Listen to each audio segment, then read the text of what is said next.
All right, welcome to Agent After Hours. I'm here again with Kent Daly to talk about I am here again with Kent Daly to talk about the 800-pound gorilla in the room known as CoStar.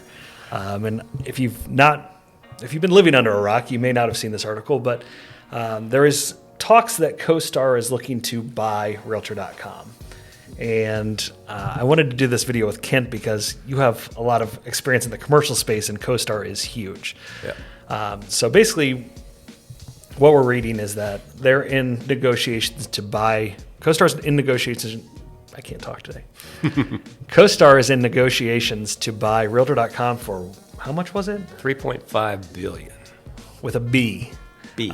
So this is a big deal, and we wanted to talk about what this means for real estate agents in the residential space, because obviously Zillow came in and disrupted what we do on a regular basis, but I think this is an even bigger deal because CoStar has this MO and has a ton of data to back them up, but they have this MO of going in and offering and buying tools that we use frequently and then charging a fortune for them.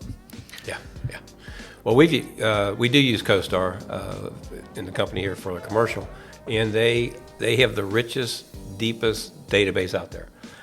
So they're very, very, very good at what they do. They have a lot of support. They know what they're doing. But it's like buying a Cadillac or buying a Kia. You're not going to get CoStar for a Kia price. In fact, they have several competitors, Catalyst being one of them. Well, won't get all their competitors, but there's a couple other competitors. But it's like number one is here, and the rest of them fall down here. So they bought LoopNet a few years ago. Mm-hmm. LoopNet was the marketing arm that a lot of brokers used. So people were advertising their properties to put them out to the world. If you search commercial real estate, LoopNet's going to be the first thing that pops up on there almost all the time. It's the deepest database. However, just for myself and my son who works with me on the commercial, it's about $750 a month base rate for their services. And then you pay, in addition to that, probably, I don't even want to guess on this one, but we probably pay another $300 or so a month for the marketing piece of that. So add that up for two of us, about $1,000 a month for their services.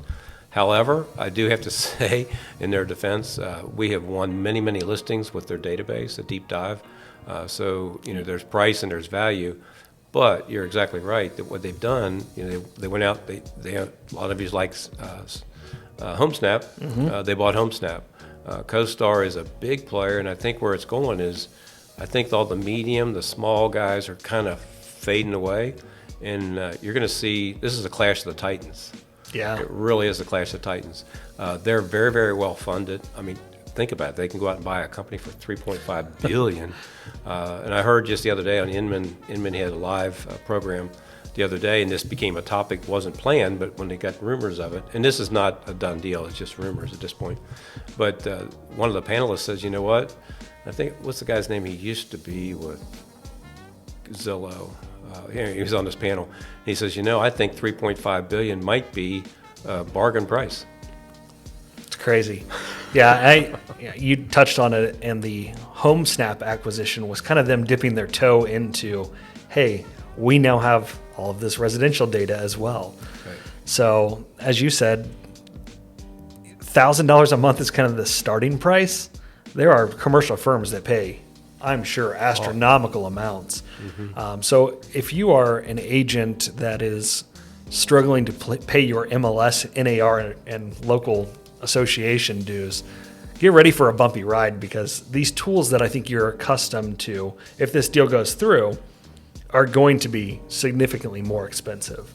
And I'm hoping that the NAR and the local associations lobby to possibly change systems so that we're not using, I think you're seeing that transition and sort of that trend of moving away from these broker-owned tools such as Showing Time. All these companies, and I don't fault them for it, they have a price. And if a deal is too good to walk away from, they're going to take it. So I think that's what we've seen historically happen. But we're going to be left, I think, very soon, if this deal does go through, with a severe lack of tools that are not owned by one of these big corporations. And I think the trend that you're seeing there too, Tyler, is that they're taking all these good companies that they're picking up with good services, and they're packaging those. So before you could a la carte go get this, go get this, go get this, they're all going to be owned by the two titans. Yeah. For the most part, or that it's going to be very, very extreme competition there between the two of them, and we need more competition than that, really. Absolutely. So stay tuned. We'll keep you updated as we hear more, but this is the word on the street for the week, and certainly not trying to make it a scary article or one of the doom and glooms, because there's enough of those in this industry, but trying to keep you up to date with what's going on in real estate. Fasten your seatbelts.